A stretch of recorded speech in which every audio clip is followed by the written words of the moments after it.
시어머니가 며느리를 친딸보다 더 아낀대요. 동네 사람들이 수군거리는 소리가 들렸습니다. 저는 올해 70인 최명이라고 합니다. 서울 은평구 작은 주택에서 아들 준호, 며느리 수진이와 함께 살고 있습니다. 사람들 말이 맞습니다. 저는 며느리 박수진을 친딸 최지혜보다 더 아낍니다. 아니, 어쩌면 더 아끼는 게 아니라 다르게 아끼는 것일지도 모르죠. 오늘도 수진이가 아침 일찍 일어나 식사 준비를 하고 있었습니다. 30년 된 며느리지만 여전히 새댁처럼 부지런합니다. 사연 시작하기 전 구독과 좋아요 부탁드립니다. 영상 제작에 큰 힘이 됩니다. 어머니, 아침 드세요. 어머니 좋아하시는 된장국이랑 고등어 구웠어요. 고맙다, 수진아. 항상 미안하구나. 무슨 말씀을요? 당연한 거죠. 수진이의 미소를 보면 가슴 한편이 먹먹해집니다. 왜일까요? 이 아이를 볼 때마다 알 수 없는 그리움 같은 게 밀려오는데 저녁 무렵 딸 지혜가 찾아왔습니다. 결혼해서 따로 사는 지혜는 한 달에 한 번 정도 들르는데 올 때마다 얼굴이 굳어 있습니다. 엄마, 나왔어요. 지혜야. 왔니? 밥은 먹었어? 먹었어요. 근데 엄마, 오늘 수진 언니 없어요? 응, 수진이는 친정 갔어. 친정 어머니 편찮으시대.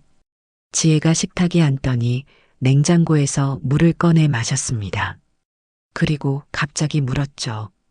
엄마, 진짜 궁금해서 그러는데 수진 언니한테 더 많은 유산 주실 거예요? 순간 숨이 멎는 것 같았습니다. 아들 준호도 깜짝 놀라 동생을 바라봤고요. 지혜야, 무슨 소리야? 갑자기 왜 그런 말을? 아니, 오빠도 알잖아요. 엄마가 수진 언니 얼마나 챙기시는지. 나보다 훨씬 더. 제 가슴이 아파왔습니다. 지혜의 서운함을 모르는 건 아니었지만 이렇게 직접적으로 말할 줄은 몰랐거든요. 지혜야, 엄마는 너도 사랑한단다. 너도 알잖니? 그럼 왜 수진 언니한테만 그렇게 잘해줘요? 나한테는 한 번도 그런 적 없잖아요. 생일날 손수 미역국 끓여준 것도 수진 언니한테만. 옷 사준 것도 용돈 쥐어준 것도 전부 수진 언니한테만이에요. 식탁의 공기가 싸늘하게 얼어붙었습니다. 준호가 동생을 달래려 했지만 지혜는 이미 눈물을 글썽이고 있었죠. 정말이지, 내가 왜 이러는 걸까요? 왜 며느리에게만 이렇게 마음이 가는 걸까요? 그날 밤 모두가 잠든 후 저는 수진이 방 앞에 섰습니다. 문틈으로 스며 나오는 작은 불빛. 수진이는 아직 자지 않고 뭔가 쓰고 있는 것 같았습니다. 조용히 문을 열었습니다. 수진이가 책상에 앉아 편지를 쓰고 있었고 제 발소리를 듣고 깜짝 놀라 편지를 서랍에 급히 넣었습니다. 어머니, 아직 안 주무셨어요? 수진아, 너 괜찮니? 네. 무슨 말씀이세요? 수진이의 눈빛이 순간 흔들렸습니다. 뭔가 숨기고 있는 것 같은 눈빛이었죠. 아무것도 아니야. 그냥 엄마가 너한테 너무 잘해주는 것 같아서. 지혜가 서운해하는데 어머니 괜찮으세요? 지혜도 이해할 거예요. 수진아, 제 목소리가 떨렸습니다. 너 혹시 힘든 일 있으면 엄마한테 말해. 알았지? 수진이가 고개를 끄덕였지만 그 눈빛에는 형언할 수 없는 슬픔이 담겨 있었습니다. 방으로 돌아와 침대에 누웠지만 잠이 오지 않았습니다. 어둠 속에서 30년 전 기억이 스쳐 지나갔죠. 쏟아지는 비, 울부짖는 아기, 고아원 계단. 아니야. 그 기억은 묻어둬야 해. 하지만 왜일까요? 수진이를 볼 때마다 그 기억이 떠오르는 이유가 뭘까요? 창밖을 보니 달빛이 유난히 밝았습니다. 그 달빛 아래서 저는 알 수 없는 불안감에 휩싸였습니다. 내일 무슨 일이 일어날 것 같은 예감이 들었습니다. 화요일 오전 저는 공증 사무실에 앉아 있었습니다. 변호사가 서류를 펼쳐 보이며 재차 확인했습니다. 할머님, 정말 이렇게 하시겠습니까? 총 재산 10억 중 7억을 며느리분께 3억을 따님께 상속하신다는 게 맞으십니까? 네, 맞습니다. 보통은 친자식에게 더 많이 물려주시는데 혹시 따님께서 알고 계십니까? 알고 있을 리 없죠. 지혜가 알면 발작할 겁니다. 하지만 이건 제가 결정할 일입니다. 제가 알아서 할 일입니다. 그냥 진행해 주세요. 서류에 도장을 찍는 순간 가슴 한편이 무거워졌습니다. 정말 이게 맞는 걸까요? 하지만 어쩔 수 없었습니다. 수진이에게 뭔가 갚아야 할 것 같은 이 마음을. 공증 사무실을 나와 집으로 돌아오는 길. 핸드폰이 울렸습니다. 아들 준호였습니다. 엄마, 수진이 어디 갔어요? 아침부터 연락이 안 돼요. 뭐? 수진이가? 네. 오늘 중요한 병원 약속이 있었는데 안 나타났대요. 핸드폰도 꺼져 있고 가슴이 철렁 내려앉았습니다. 수진이가 약속을 어긴 적이 한 번도 없었거든요. 집에 도착하자마자 수진이 방으로 뛰어갔습니다. 방문은 열려 있었고 책상 위에 하얀 봉투 하나가 놓여 있었죠. 떨리는 손으로 봉투를 집어들었습니다.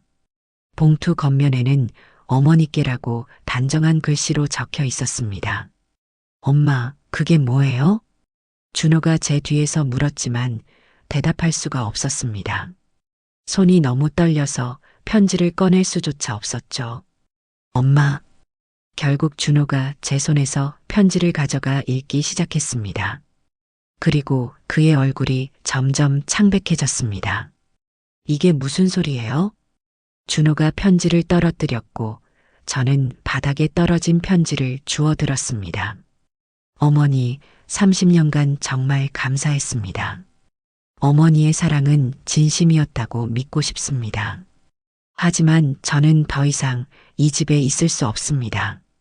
사실 저는 30년 전 어머니가 고아원에 버린 그 아기입니다. 놀라셨죠? 저도 2년 전에야 알게 됐습니다. 고아원 입양 기록을 우연히 보게 됐고 그곳에 적힌 이름이 최명희였습니다. 그때부터 모든 게 달라졌습니다. 복수하고 싶었습니다.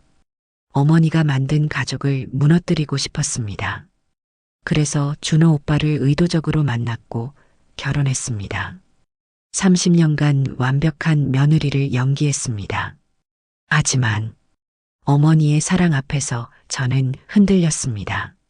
이게 복수가 맞는 건지 아니면 제가 정말로 사랑받고 싶었던 건지 혼란스러웠습니다. 이제 떠나야 할 것 같습니다. 어머니를 더 이상 볼 수 없을 것 같습니다. 미안합니다. 그리고 사랑했습니다. 수진 올림. 편지가 손에서 미끄러졌습니다. 세상이 빙글빙글 돌았고 다리에 힘이 풀렸습니다. 엄마. 준호가 저를 붙잡았지만 이미 늦었습니다. 저는 그대로 바닥에 주저앉으며 비명을 질렀습니다. 수진아, 수진아. 내가 30년 동안 며느리로 대했던 아이가 내가 버린 내 딸이었다니. 정말이지, 이게 무슨 벌인가요? 준호가 119에 전화하는 소리가 들렸습니다. 하지만 저는 편지만 꽉 붙잡은 채 흐느낄 수밖에 없었습니다. 미안해. 수진아, 미안해. 앰뷸런스 사이렌 소리가 점점 가까워졌습니다. 하지만 제 귀에는 30년 전 그날 밤 아기의 울음소리만 들렸습니다. 담요에 쌓인 작은 아기. 고아원 계단에 조심스럽게 내려놓던 그 순간. 마지막으로 아기 손목에 채워졌던 은빛 팔찌. 미안해. 엄마가 미안해. 그때 중얼거렸던 그 말을 저는 30년 만에 다시 반복하고 있었습니다. 병원으로 실려가면서도 저는 편지를 놓지 않았습니다. 수진이가 남긴 마지막 흔적이었으니까요. 내가 버린 내 딸을 나는 30년간 며느리로만 사랑했구나. 이보다 더 잔인한 운명이 또 있을까요? 병원 침대에서 눈을 떴을 때 준호와 지혜가 제 곁을 지키고 있었습니다. 두 아이의 눈은 빨갛게 충혈되어 있었죠. 엄마, 정신 차리셨어요? 수진이는 찾았니? 준호가 고개를 저었습니다. 경찰에 실종 신고를 했지만 아직 연락이 없다고 했습니다. 지혜가 제 손을 꽉 잡았습니다. 엄마, 그게 진짜예요? 수진 언니가 엄마가 버린 말을 잊지 못하고 지혜도 울음을 터뜨렸습니다. 저는 고개를 끄덕일 수밖에 없었죠. 그래, 30년 전 일이야. 두 아이가 저를 바라봤습니다. 이제 말해야 할 때가 온 것 같았습니다. 30년간 숨겨왔던 제 인생 최대의 죄악을 너희에게. 사실 동생이 있었어. 침묵이 흘렀습니다. 준호와 지혜는 숨도 쉬지 않고 제 입만 바라봤죠. 30년 전 너희 아버지 사업이 완전히 망했단다. 빚쟁이들이 집으로 몰려왔고 우리는 새빵살이를 전전했지. 그때 지혜 너는 3살이었고 준호 너는 5살. 그리고 둘째 딸이 태어났어.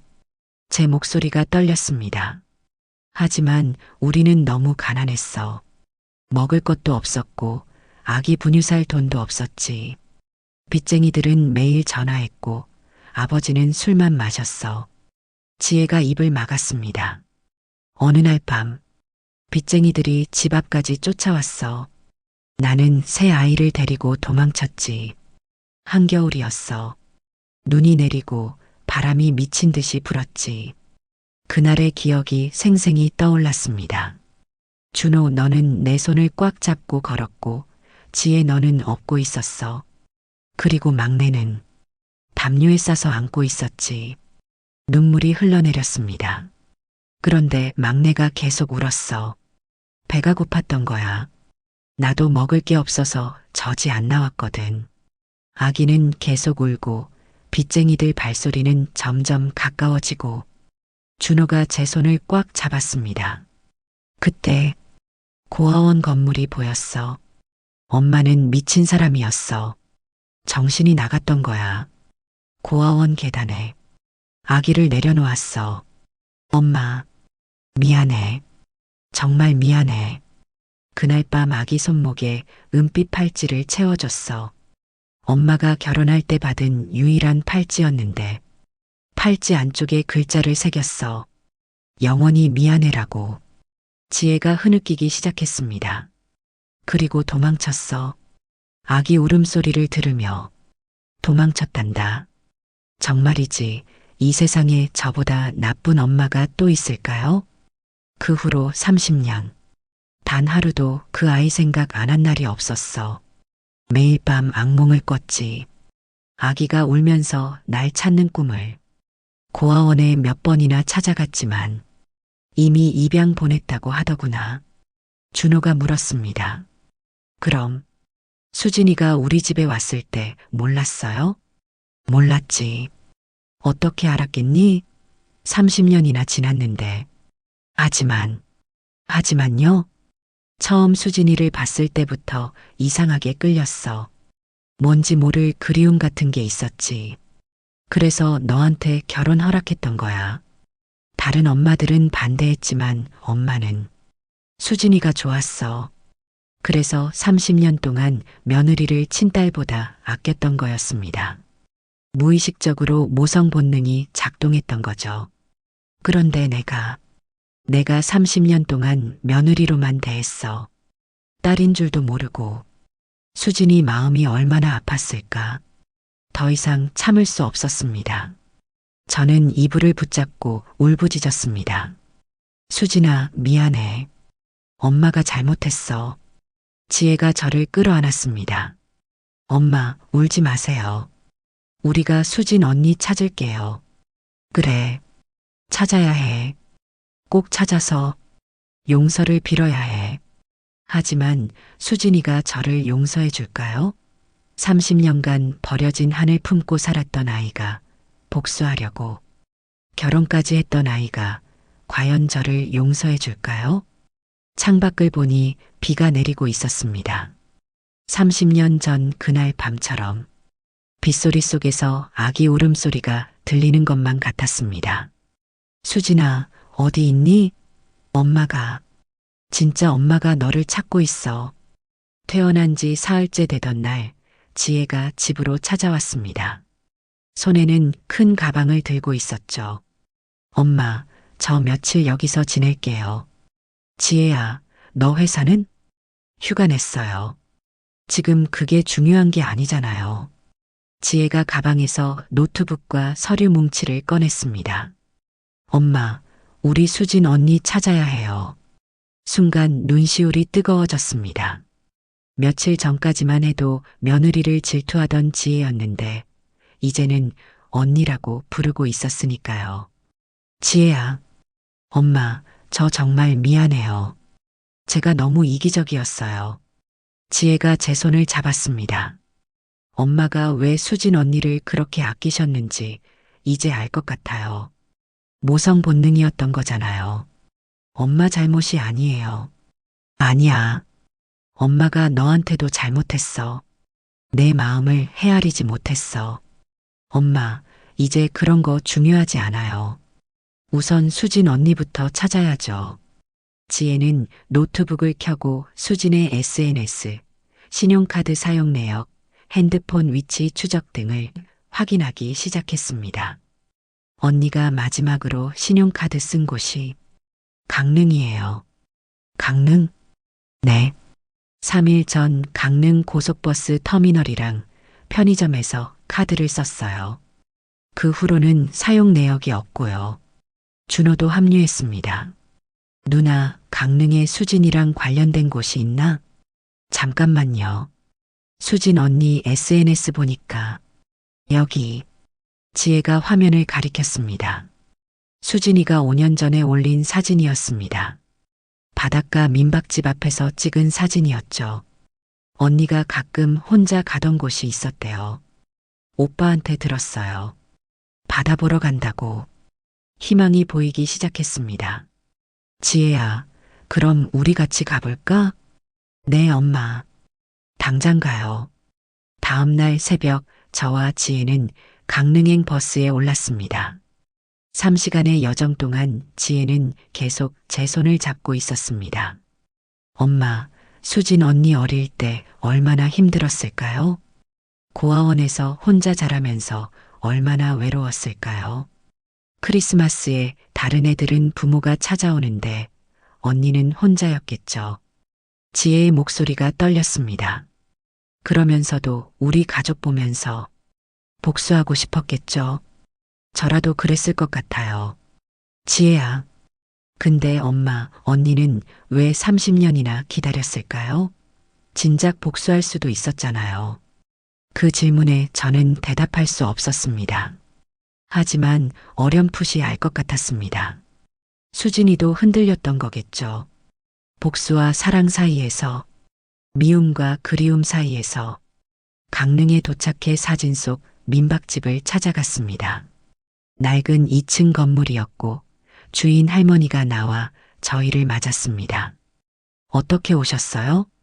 지혜가 수진의 사진을 보여드렸습니다. 할머니, 혹시 이 사람 보셨어요? 주인 할머니가 사진을 자세히 보더니 고개를 끄덕였습니다. 아, 이 아가씨. 가끔 오는 손님인데 3일 전에도 왔어요. 제 심장이 쿵 하고 뛰었습니다. 지금도 있나요? 네. 2층 끝방에 계세요. 근데 손님 아는 분이세요? 제 딸이에요. 할머니가 놀란 표정을 지으며 계단을 가리켰습니다. 그럼 올라가 보세요. 근데 아가씨가 며칠째 방에서 안 나오시고 밥도 거의 안 드시더라고요. 많이 힘들어 보이던데. 지혜가 제 팔을 붙잡았습니다. 엄마, 올라가요. 계단을 오르는데 다리가 후들거렸습니다. 지혜가 제 허리를 붙잡아 주었죠. 2층 끝방 앞에 섰습니다. 문 너머로 숨소리가 들렸습니다. 수진이가 있었습니다. 떨리는 손으로 문을 두드렸습니다. 수진아, 나야. 안에서 소리가 멈췄습니다. 잠시 침묵이 흐르더니 문이 천천히 열렸습니다. 그곳에 수진이가 서 있었습니다. 며칠 만인데 많이 야윈 모습이었고 눈은 빨갛게 부어 있었죠. 하지만 제 시선은 수진의 손목에 가 있었습니다. 은빛 팔찌, 30년 전 제가 채워줬던 그 팔찌가 빛나고 있었습니다. 엄마, 수진의 입에서 나온 그 단어. 30년 만에 처음 부르는 엄마라는 단어. 저는 더 이상 참을 수 없었습니다. 수진을 끌어안고 울음을 터뜨렸습니다. 미안해. 수진아, 미안해. 수진은 제 품에서 벗어나 창가로 걸어갔습니다. 등을 보이고 섰지만 어깨가 떨리는 게 보였죠. 어떻게 찾으셨어요? 수진아, 엄마라고 부르지 마세요. 수진의 목소리가 차갑게 식어 있었습니다. 전 30년간 엄마 없이 살았어요. 이제 와서 엄마라고 하면 너무 아파요. 지혜가 앞으로 나섰습니다. 언니, 아니, 수진아. 나야, 지혜. 수진이 천천히 돌아섰습니다. 눈가에는 눈물이 그렁그렁 맺혀 있었죠. 지혜야, 언니 미안해. 내가 언니한테 못되게 굴었지. 질투하고 서운해하고. 근데 언니가 내 동생이었다는 거 알고 나니까 너무 미안해. 지혜도 울음을 터뜨렸습니다. 언니가 우리 집에서 얼마나 힘들었을까. 30년간 복수 생각하면서 살았을 언니가 얼마나 외로웠을까. 수진이 고개를 돌렸습니다. 그리고 손목에 은빛 팔찌를 만지작거렸죠. 이거 알아요? 저는 고개를 끄덕였습니다. 잊을 수가 없었습니다. 30년 전 그날 밤 마지막으로 채워졌던 유일한 것. 고아원에서 자랄 때 이게 제게 남겨진 전부였어요. 수진이 팔찌를 벗어 저에게 보여주었습니다. 팔찌 안쪽에 뭐가 새겨져 있는지 아세요? 영원히 미안해. 맞아요. 영원히 미안해. 전 30년간 이게 무슨 의미인지 몰랐어요. 누가 왜 미안하다는 건지, 누가 날 버렸는지도 몰랐죠. 수진의 목소리가 떨렸습니다. 7살 때였나? 고아원에서 크리스마스 파티가 있었어요. 다른 애들은 부모가 찾아왔는데 전 혼자였어요. 선생님이 위로해 주셨죠. 수진아, 너희 부모님은 하늘나라에 계신 거야라고. 눈물이 흘러내렸습니다. 그날 밤 전 이 팔찌를 보면서 생각했어요. 혹시 내 부모도 살아계신 건 아닐까? 혹시 날 찾고 있는 건 아닐까? 하고요. 수진아, 근데 아니었어요. 아무도 날 찾으러 오지 않았어요. 고아원에서 18살까지 지내다가 혼자 나왔죠. 대학도 장학금으로 다녔고 알바하면서 살았어요. 진짜 혼자였어요. 수진이 창밖을 바라봤습니다. 25살 때 제 출생 기록을 찾아봤어요. 그때 알게 됐죠. 저를 버린 사람의 이름이 최명이라는 걸. 제 가슴이 찢어지는 것 같았습니다. 처음엔 믿지 않았어요. 그냥 동명이인이겠거니 했죠. 근데 주소를 보니까 서울 은평구더라고요. 혹시나 해서 찾아갔어요. 그날 어머니를 처음 봤어요. 집 앞에서 빨래를 널고 계시더라고요. 그 순간 알았어요. 아, 이 사람이 날 버린 사람이구나 하고요. 수진의 눈빛이 텅 비어 있었습니다. 복수하고 싶었어요. 그 사람이 만든 행복한 가족을 박살내고 싶었어요. 그래서 아들을 알아봤죠. 준호 오빠를. 지혜가 입을 막았습니다. 의도적으로 오빠 회사 앞에서 마주쳤고 우연을 가장해서 연락처를 받았어요. 데이트하고 사랑하는 척하고 결혼했죠. 전부 계획이었어요. 수진아, 그럼 준호는? 오빠는 몰랐어요. 지금도 몰라요. 전 그냥 복수하고 싶었을 뿐이에요. 수진이 돌아서서 저를 바라봤습니다. 근데요, 어머니. 왜 그렇게 저한테 잘해주셨어요? 며느리한테 그렇게까지 할 필요 없잖아요. 친딸보다 더 챙기고 생일 때마다 손수 미역국 끓여주고 아플 때마다 밤새 간호해주고. 왜 그러셨어요? 제 입술이 떨렸습니다. 몰랐어. 정말 몰랐어. 내가 내 딸인 줄. 하지만요. 처음 너를 봤을 때부터 이상하게 끌렸어. 알 수 없는 그리움 같은 게 있었어. 지금 생각해보면 엄마의 본능이었던 것 같아. 수진이 비웃음을 흘렸습니다. 본능? 30년 전엔 그 본능이 어디 갔었어요? 그 말에 저는 아무 대답도 할 수 없었습니다. 수진의 말이 맞았으니까요. 어머니, 전 30년간 복수만 생각하며 살았어요. 그런데 막상 어머니 집에서 살면서 너무 혼란스러웠어요. 수진의 눈에서 눈물이 흘러내렸습니다. 어머니의 사랑이 진짜 같았거든요. 연기가 아니라 진심 같았어요. 그래서 더 괴로웠어요. 복수해야 하는데 마음이 흔들리는 거예요. 수진아, 30년은 너무 길었어요, 어머니. 바닷바람이 차갑게 불어왔습니다.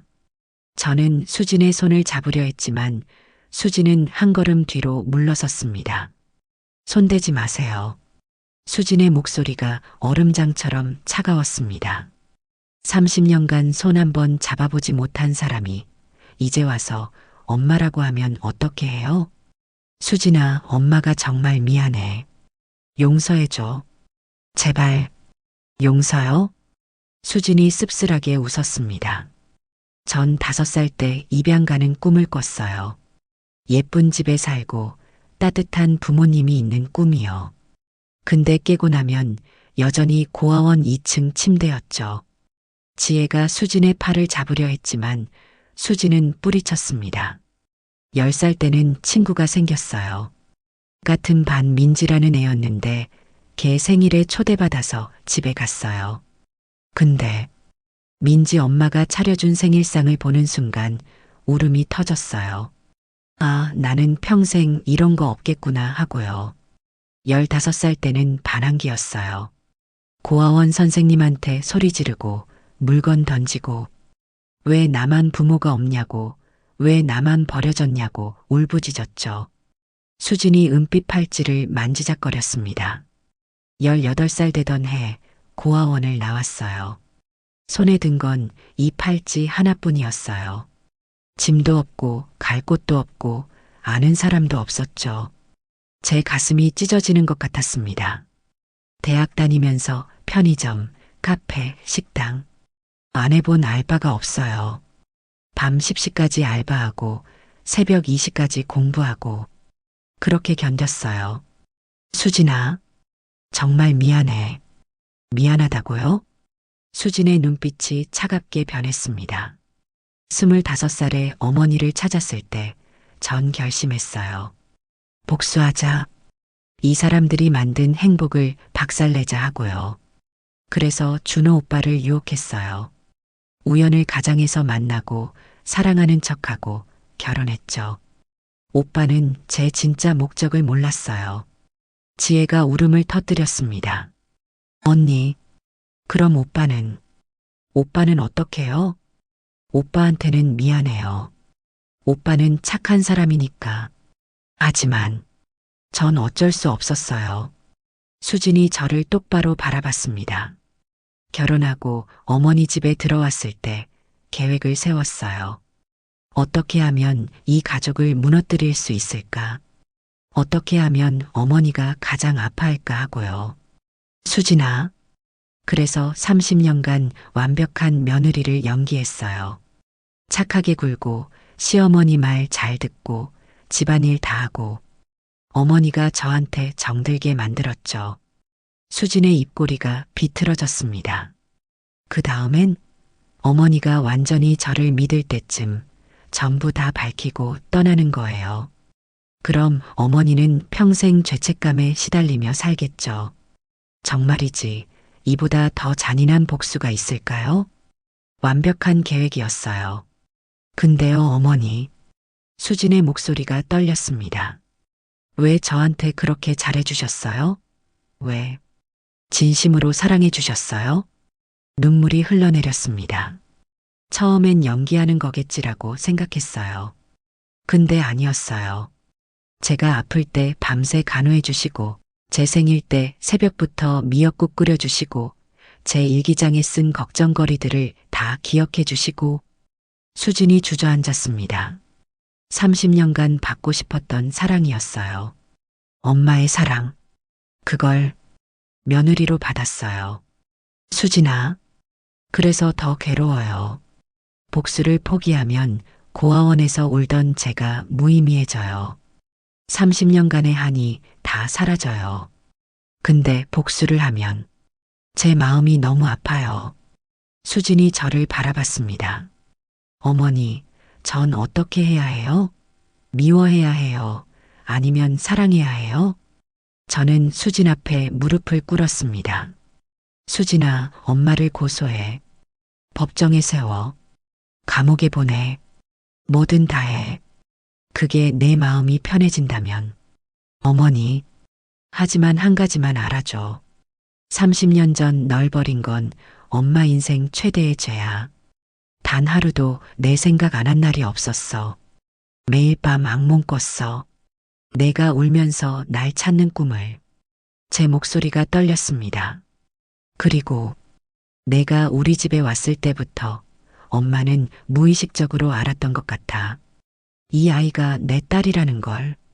그래서 너무 아꼈던 거야. 수진이 눈물을 흘렸습니다. 이제 와서 그런 말하면 어떡해요. 수진아, 엄마를 법정에 세워. 유기죄로 고소해. 그게 내가 원하는 복수라면 엄마는 받아들일게.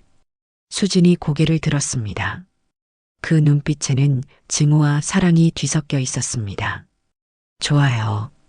그럼 법정에서 봐요, 어머니. 법정. 차가운 형광등 불빛 아래 저는 피고석에 앉아 있었습니다. 정장을 단정하게 차려입었지만 손은 계속 떨렸죠. 원고석에는 수진이가 앉아 있었습니다. 30년간 며느리로만 알았던, 하지만 제가 버린 친딸이. 방청석에는 준호와 지혜가 눈물을 흘리며 지켜보고 있었습니다. 원고 측 증인 박수진 씨, 증인석으로 나오세요. 수진이 천천히 증인석으로 걸어갔습니다. 선서를 하고 앉는 수진의 모습이 너무 의연해 보였습니다. 증인은 피고인과 어떤 관계입니까? 며느리이자 친딸입니다. 방청석에서 웅성거림이 일었습니다. 증인께서는 피고인을 고아 유기죄로 고소하셨는데 그 이유를 설명해 주시겠습니까? 수진이 저를 바라봤습니다. 그 눈빛에는 30년간의 한이 담겨 있었죠. 저는 30년 전 고아원 계단에 버려졌습니다. 갓난아기 때였죠. 고아원에서 18살까지 자랐고 그 후로는 혼자 살았습니다. 수진의 목소리가 떨렸습니다. 부모가 누군지도 몰랐습니다. 왜 버려졌는지도 몰랐습니다. 그냥 혼자였습니다. 그럼 언제 피고인이 친모라는 것을 알게 되셨습니까? 25살 때였습니다. 출생 기록을 찾아봤고 그때 알게 됐죠. 수진이 주먹을 불끈 쥐었습니다. 이름이 최명희였습니다. 주소는 서울 은평구. 찾아갔습니다. 그리고 복수하기로 결심했습니다. 복수요? 네. 그 사람이 만든 행복한 가족을 무너뜨리고 싶었습니다. 그래서 그 사람의 아들과 결혼했습니다. 방청석에서 탄식이 흘러나왔습니다. 준호가 고개를 떨구고 울고 있었습니다. 증인, 그럼 30년간 고아원에서 어떻게 지내셨습니까? 그 질문에 수진의 눈에서 눈물이 흘러내렸습니다. 외로웠습니다. 크리스마스에는 다른 아이들 부모가 찾아왔지만 전 혼자였습니다. 생일에는 다른 아이들은 케이크를 받았지만 전 제 생일도 몰랐습니다. 수진의 목소리가 점점 커졌습니다. 7살 때 반 친구 생일 파티에 갔다가 울음을 터뜨렸습니다. 다른 애들은 엄마가 있는데 전 없었거든요. 증인. 10살 때는 학예회가 있었습니다. 다른 애들은 부모님이 오셨는데 전 선생님 손을 잡고 있었습니다. 선생님이 수진아, 괜찮아라고 하셨지만 괜찮지 않았습니다. 수진이 흐느끼기 시작했습니다. 15살 때는 반항했습니다. 고아원 선생님한테 소리 지르고 왜 나만 부모가 없냐고, 왜 나만 버려졌냐고 울부짖었습니다. 방청석 모두가 울고 있었습니다. 저도 눈물을 참을 수 없었습니다. 18살에 고아원을 나왔습니다. 손에 든 건 은빛 팔찌 하나뿐이었습니다. 짐도 없고 갈 곳도 없고 수진이 더 이상 말을 잇지 못하고 고개를 숙였습니다.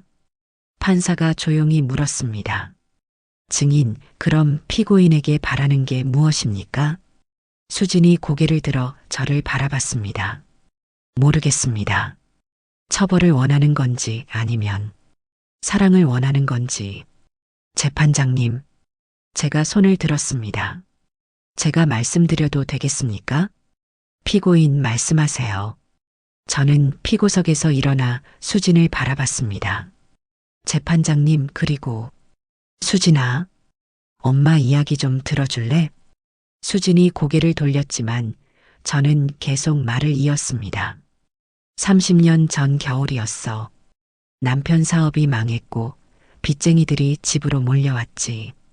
제 목소리가 떨렸습니다. 새 아이를 데리고 도망쳤어. 5살 준호, 3살 지혜, 그리고 갓난아기 둘째 딸. 너였어, 수진아. 한겨울이었어. 눈이 미친 듯이 내렸고 우리는 갈 곳이 없었지. 편의점 앞에서 밤을 새우고 찜질방 화장실에서 기저귀를 갈고 눈물이 쏟아졌습니다. 그런데 넌 계속 울었어. 배가 고팠던 거야. 엄마도 굶어서 젖이 안 나왔어. 분유 쌀 돈도 없었고 어머니, 어느 날 밤 빚쟁이들이 쫓아왔어. 준호 손을 잡고 지혜를 업고 너를 안고 뛰었지. 근데 넌 계속 울었고 빚쟁이들 발소리가 점점 가까워졌어. 저는 주저앉았습니다. 그때 고아원이 보였어. 엄마는 미쳤던 거야. 정신이 나갔어. 내 손목에 팔찌를 채우고 계단에 내려놓고 도망쳤어. 그날 밤 엄마도 죽고 싶었어. 하지만 준호와 지혜가 있었어. 그 애들까지 버릴 순 없었어. 그래서 너만 남겨두고 온 거야. 온 법정이 울음바다가 됐습니다.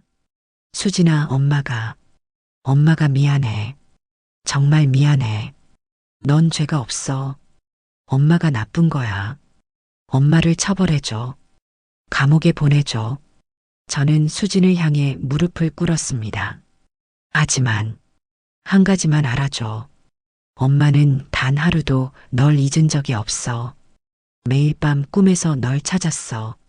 그리고 내가 우리 집에 왔을 때 무의식적으로 알았던 것 같아.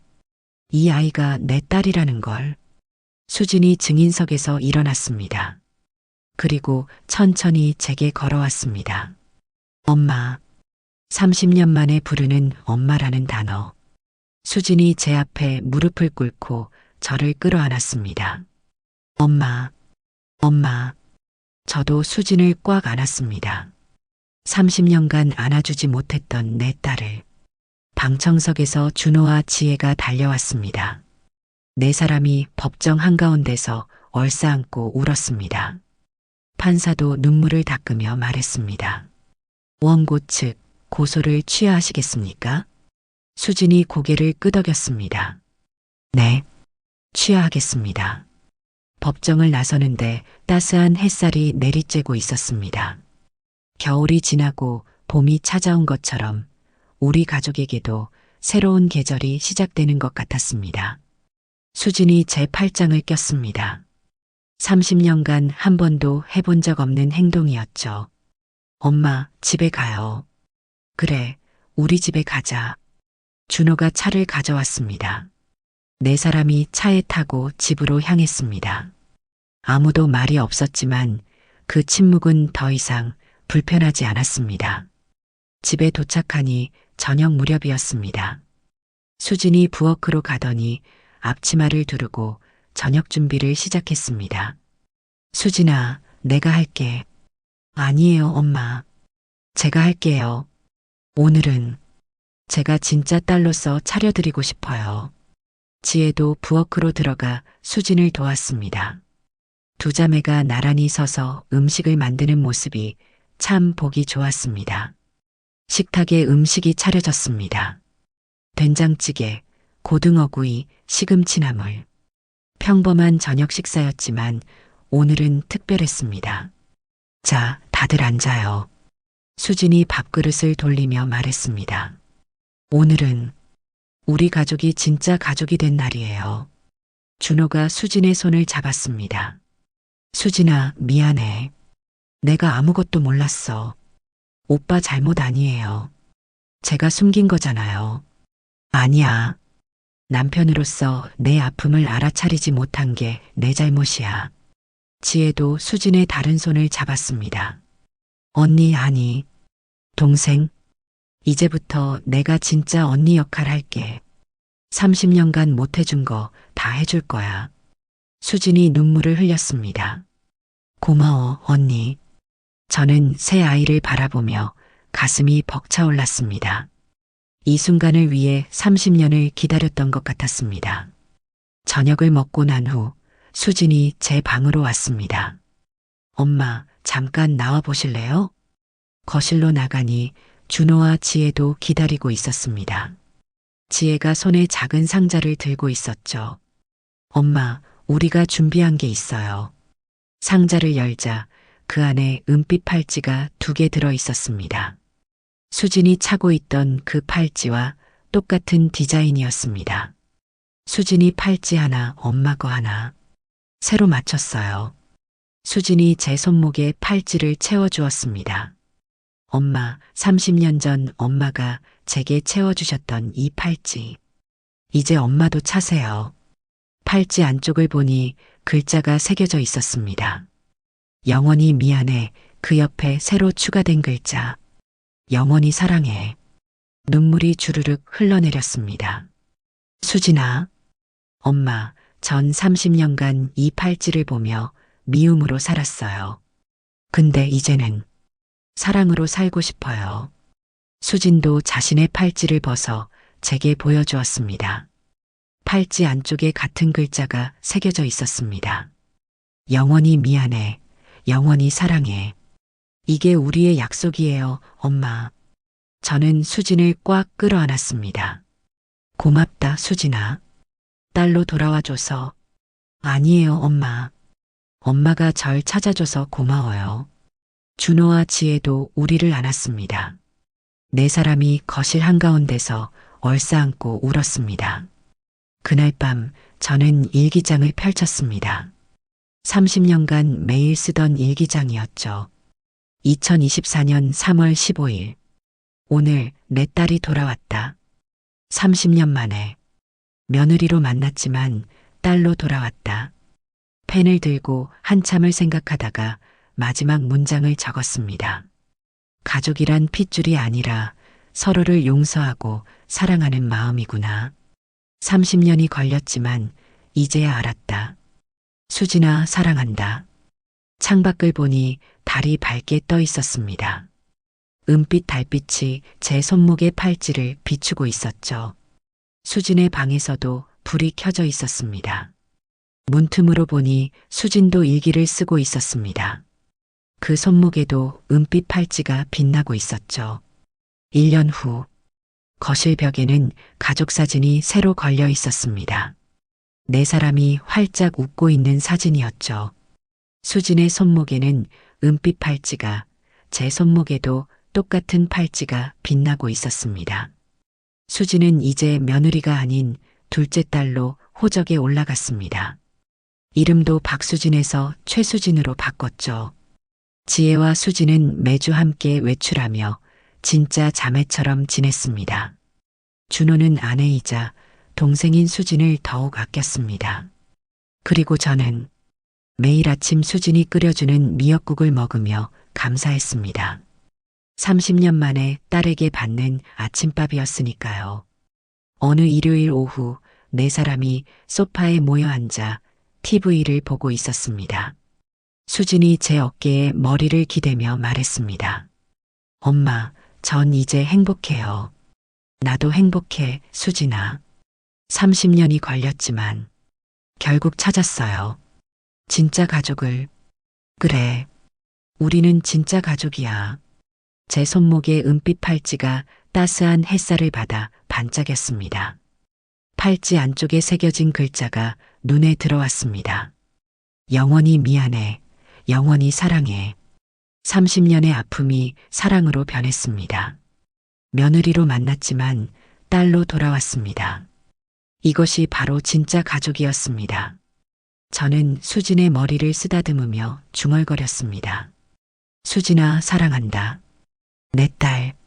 수진이 제 손을 꽉 잡았습니다. 그 손목에서 은빛 팔찌가 조용히 빛나고 있었습니다. 30년간의 여정이 끝났습니다. 아니, 어쩌면 이제 시작인지도 모르겠습니다. 진짜 가족으로서의 새로운 시작 말입니다. 여러분, 오늘 이야기는 어떠셨나요? 30년 전 고아원 계단에 버려진 아기. 그 아기가 복수를 위해 며느리로 돌아왔지만 진짜 엄마의 사랑 앞에서 무너지고 결국 딸로 돌아온 기적 같은 이야기였습니다.